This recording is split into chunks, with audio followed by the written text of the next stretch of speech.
On the conversation, coming to you live on Lagos Television, I am Ajibola Ojeshola. Good morning and welcome. I am Joy Olu. Good morning. I am Adebimpe Omotayo.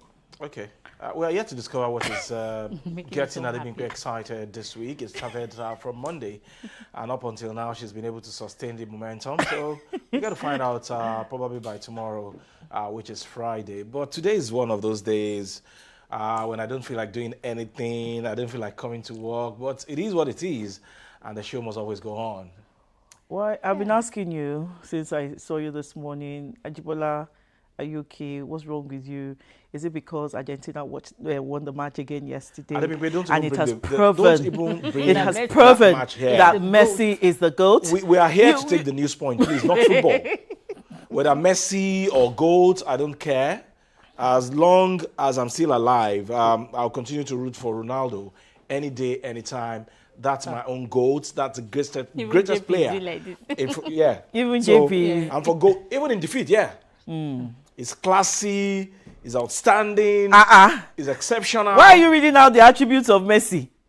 Why? Why are you stealing attributes of Messi? Didn't you see him again yesterday? He has proven himself over and over again, especially in this particular tournament, the 2026 World Cup.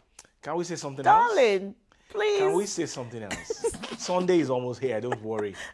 We shall see who the greatest is. Spain versus Argentina, and I'm very certain, I'm very sure, I'm 100% sure that Spain is going to lift that trophy. A lot of people, football fans were supporting England yesterday because of Ronaldo. So they saw it as a match between Ronaldo and Messi yesterday. But unfortunately, England lost the match, and it was just so sad because Argentina didn't score until the 85th minute, and you actually monitored the match. It was so sad. I felt like crying. I said, all they had to do was go score and defend this win they had. But some are blaming the coach of the English team that he didn't do the changes. That he didn't do the needful on time. Then the substitution that he made were faulty. But it is what it is. Sometimes you win, sometimes you lose. But any day, anytime, anywhere, in any continent, in any part of the world, I'll continue to root for Ronaldo. But so far, this World Cup, one team that really stood out for me, and they maintained the momentum all through from the beginning, was France. And unfortunately, France? Yes. Unfortunately, they lost. All right, so much. We have said so much about football. Let's go to the business of the day and take our news point for today. And we are starting with a Punch. Fake agency scandal. This particular news has refused to die. Fake agency scandal, Atiku, presidency clash as Senate reject fresh probe. The controversy surrounding the purported Presidential Foreign Investment Promotion Council deepened on Wednesday as the Senate rejected for the second time in 1 week a request to investigate controversial budgetary allocation to the alleged agency, while the former Vice President, Atiku Abubakar, and the presidency traded accusations over how the matter should be probed. The Nigerian Police Force on Tuesday arrested Adeni Adeyemi, the self-styled Director General of the alleged council, following a bench warrant issued by a federal high court in Abuja after he failed to appear for his arraignment on an 8-count charge bordering on alleged conspiracy, forgery, and impersonation following the widespread scandal.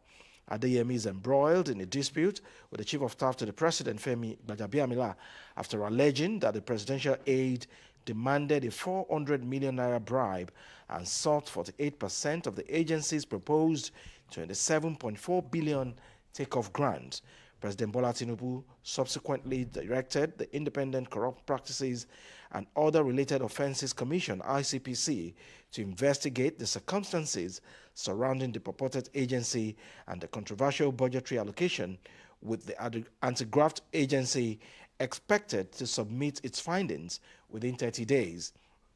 However, former Vice President Atiku called for an independent investigation into the matter.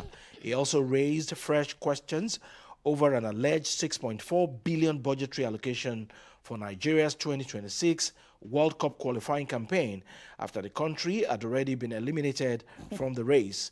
Atiku, the presidential candidate of the ADC, described the PFIPC scandal as a test of President Bola Tinubu's commitment to transparency and accountability, alleging that the federal government was attempting to control the narrative surrounding the scandal instead of allowing an impartial investigation.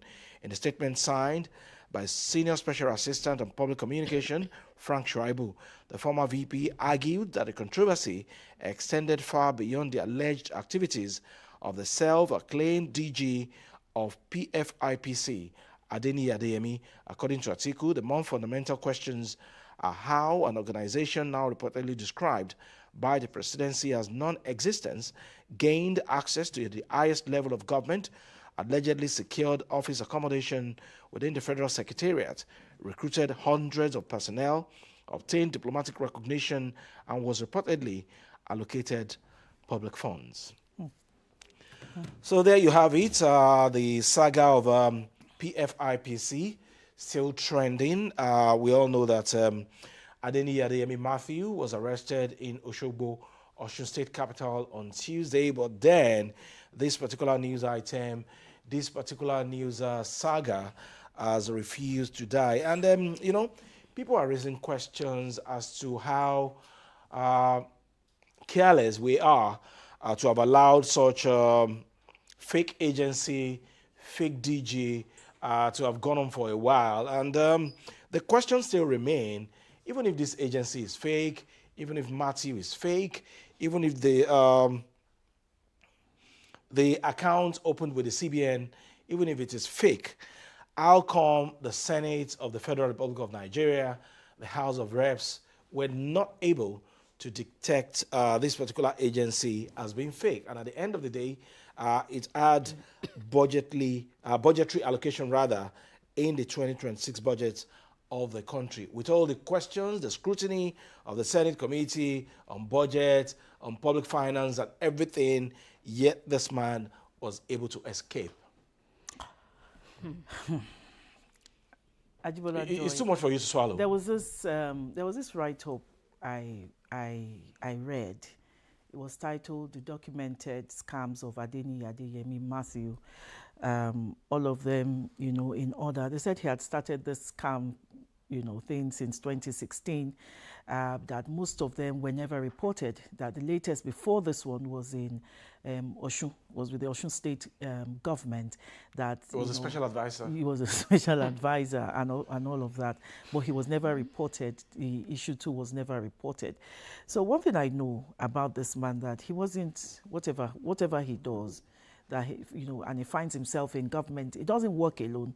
There's always someone inside that he's working with, especially. You know, some questions you raised: how did he get an allocation in the budget? How did he get 300 diplomatic passports? How did he get diplomatic passports? How did he get his staff, over 300 of them? How did he get an office space at the Secretariat? And you know, another question. So he's not working alone, and I think. like I told my colleagues, it's like a gang. It's a gang, and it's like they had sworn an oath that look, see your kaba for you're your own, and I think that is what is happening to him now. He's on his own. We just hope that ICPC, as directed by Mr. President, will be able to unravel all the mystery surrounding this particular scandal, because it is not looking good for the image of the federal government. Not this time, when elections are just around the corner. So we hope the ICPC will be very objective and impartial to actually unravel the mystery surrounding this PFIPC scandal at the end of the day. Yeah, Nigerians are watching. I am watching, hoping to see how this Joy is watching. Yes. So do the needful. Okay. Okay, PSC unveils 50,000 new police constables. The constables.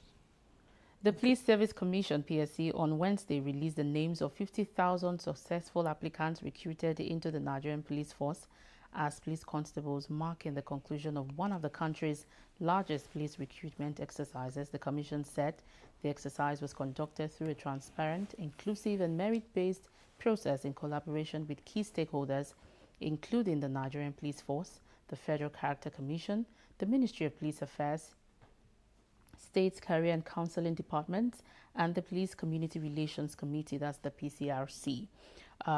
In a statement issued in Abuja by the Commission's Head of Protocol and Public Relations, candidates who participated in the recently concluded written examination were advised to check their recruitment status on the official recruitment portal, which will become accessible from 12 a.m. on Thursday, that is today, July 16.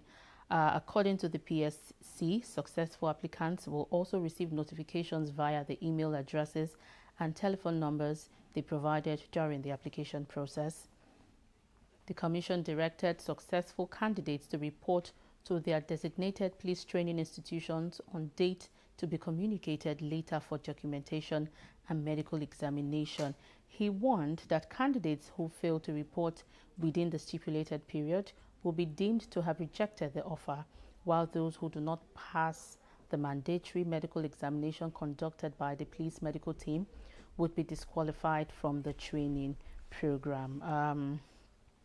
It says that successful candidates are to report with their training call-up slips, national identification number slips, bank verification number slips, original and photocopies of their academic certificates and other required documents and items listed on the recruitment portal. 50,000 new police constables. So, yeah. Constables? Constables, yes. And so that's the lowest rank. Yeah.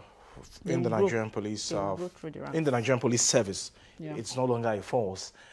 For me, 50,000 is good, and we are beginning to see the body language of the federal government attaching all the seriousness to fighting insecurity in Nigeria. We just hope that that particular bill before the National Assembly, the needful, will be done on time so that Mr. President can sign this bill into law. But beyond all of those figures, beyond the bill now, what are we planning to do differently as a country about the welfare of these people? Is it going to remain the same? Are they still going to be buying their boots, their uniform, like we have now? So if that is going to remain the situation, then I don't think we are really serious as a country to actually ensure that these people are well taken care of and give them what is needed to actually face the problem of insecurity in Nigeria. The other time, I think it was on Monday this week, we had Chief Darlington Umoru, a security expert, on this program, and then, you know, it was quite emotional, saying that there was a statement credited to the Minister of Defense, saying that they have increased the salary, or was it the allowance of the soldiers from 46 or 49,000 to 100,000. And these are the same set of people that are expected to go and give their life, to go and sacrifice their life to defend the territorial integrity of Nigeria. So if they lose their life, rather, at the battlefront, what will become of their family and their children at the end of the day? So anything worth doing at all, for me, should be done well. In other climes, we see how they are treated, policemen, military men. So when you're fighting for your country, you know that even if you lose your life at the battlefront, then your family will be okay. Your family will be well taken care of. But it is not the same here. You see policemen wearing slippers, wearing T-shirts, and some of them looking tattered. So if the situation is going to remain the same, then we need to question the motive behind these 50,000 constables that we are planning to recruit into the Nigerian police service. Ajibola, I totally agree with you, and I like the fact that you referred to High Chief Darlington. And I also, you know, when you hear things like this is where you agree with High Chief, that, you know, who keeps saying that, you know, instead of spending more, you know, new money or more money on the state police, yes, the creation of state police, why don't you just take care of the ones you have and make on it better ground now and improve on what we have on ground right now. Because we have 50, how many did you call it? 50,000. 50,000. 50,000 new constables. And those are the rank and file. Yeah. The engagement with members of the public. Yes. So if they are not okay psychologically, if their pocket is not okay, if their welfare is not okay, how do you expect them to interact with members of the public? How do you expect them to live up to that slogan that says that police is your friend? Let me tell you how they're going to interact well with the public. They'll harass us. They'll collect 100 naira from us. They'll struggle with your steering for those who are driving. They'll pick up young guys on the road saying, "Oh, they are Yahoo." You know, that is how they will interact with the public. Training. All right, our fingers are crossed. Okay, let me go to my story. Sanwo-Olu visits flood-ravaged Lekki, orders drainage intervention. Lagos State Governor Mr. Babajide Sanwo-Olu was alarmed yesterday at the level of destruction caused by floodwaters in the Ibeju-Lekki corridor of the state. The governor, who took an unscheduled inspection of the flood-hit communities across the Lekki corridor, attributing the flooding to a combination of climate-induced heavy rainfall and human activities that obstruct natural waterways. The governor told Ogombo in Shongotedo, Chevron Drive, and Ajiron in Etiosa local government area, as well as Betu Olorunkemi Road in Awuyaya, Ibeju-Lekki local government area, to assess the impact of the flooding and ongoing drainage management efforts by the state government. Said the inspection was necessary to obtain first-hand information on the challenges facing residents and identify both immediate and long-term solutions. Accompanied by Deputy Governor Dr. Bafemi Hamza, Secretary to the State Government, Mrs. Abimbola Salu, the commissioners and other members of the State Executive Council, Sanwo-Olu inspected major drainage channels, tributaries and waterways affected by the heavy rains recorded in recent weeks. Addressing journalists while standing in floodwaters at Awuyaya, the governor explains that the affected communities are located along Lagos' natural drainage corridors and stressed the importance of preserving waterways and tributaries that channel stormwater into the lagoons. Sanwo-Olu noted that while the volume of rainfall experienced across Lagos in the last 3 to 4 weeks was unusually high, human activities had worsened flooding in several locations. According to him, many of the tributaries and wetlands inspected during the tour have existed for decades and historically served as channels through which water flowed naturally into the Lagos Lagoon. He said encroachment, indiscriminate development and blocked drainage system had significantly reduced the capacity of some channels, increasing the vulnerability of surrounding communities during periods of intense rainfall. I'm going to stop here because it's such a long read. Yeah, and we're not hearing anything new. It's still the same thing: indiscriminate development, block drainages, encroachment. It's still the same thing. We just hope that these people's, I don't know, it's a lot. I see a lot on social media. A lot of people are stranded in their homes. Some had to take a canoe. They had to organize a canoe from the estate gate into their homes. It is that bad, especially in this axis. And we keep saying it is drainage system, people. Anyway, Eshabawa solutions is since you've gone to inspect the place yourself yesterday. Honestly, from what you have read this morning, it's a combination of human factor and the fact that the climate is changing, and we have witnessed some volume of rainfall unusual in Lagos and in some parts of the country this week. But then, beyond what the government is doing to address this problem, I think we also need to speak to those Lagosians who are deviant, who regularly violate the environmental laws of Lagos State. The other day, I saw a video online. Fortunately, that man was arrested. A security guard of a school pouring refuse into a drainage channel. So where do you expect those refuse to go? The water will wash it away. Water would always find its level, whether we like it or not. And there is nothing the government can do even if we fixed all the drainages and the canals in Lagos State, and we have not changed our attitude towards the environment, then we'll continue to experience flooding. And this is not a time for anybody to envy the Honorable Commissioner for the Environment and Water Resources. And stop blaming governments for everything. Sometimes we should blame ourselves. Yes.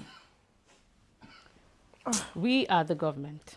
Yes, we are the government in our homes, in our communities. We are also the government. And I also expect members of the CDC in Lagos State, CDAs, to also brace up and educate their members on the need to be friendly to the environment. It is give and take, like I always say. If you treat your environment badly, it will treat you badly as well. And this is what we're seeing. Okay, anyways, that's the news point for today. So many things are trending on the X platform today. Football, England, but we have chosen to stay with this very scary and I don't know what to call this. Some people are very greedy in this country. Are they being paid? The fact that you have opportunity to serve your fatherland, it is not, how would I call it? It is not a right for you to steal, for you to embezzle, for you to accumulate as much as you can for generations yet unborn.